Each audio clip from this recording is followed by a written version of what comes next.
auzubillah bismillah barke borom Tuuba asalaamualeykum wa rahmatullah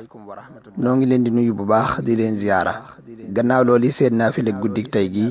di guddik fukkeel gi ak ñaar ci weeru koor Sëriñ Suhaybu Mbàkke nee na ku ci julli fukki rakan bu ci ne nga jàng fatiha benn yoon jàng xul huwallahu ahad ba saar wi jeex juróom benn yoon ku def loolu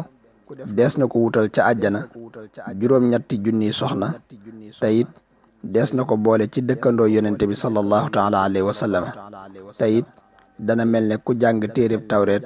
ak téereb injil ak téereb zaboor ak téereb furqaan te mooy alquraan te it dees na ko jéggal bàkkaaram yépp ak lu mu bari bari doonte tol na ne duusi géej gi te it dees na ko ci bindal tuyaabay jaamu yàlla juróom-ñaar fukki at mel na ni itam ku goreel junniy jaam te bu bis penc ba dees na ko ràmmuloo lu ko soob ci ñi nga xam ne dañoo naroon a dem sawara te dana tàbbi àjjana te deesu ko xisaab yàlla na ko yàlla man loo tanu def ko te def ko na mu ko taamoo mu nangul nu ko fulal nu ko làqal ñu ko fu yàq yëgul barkeb Seexul Xadiim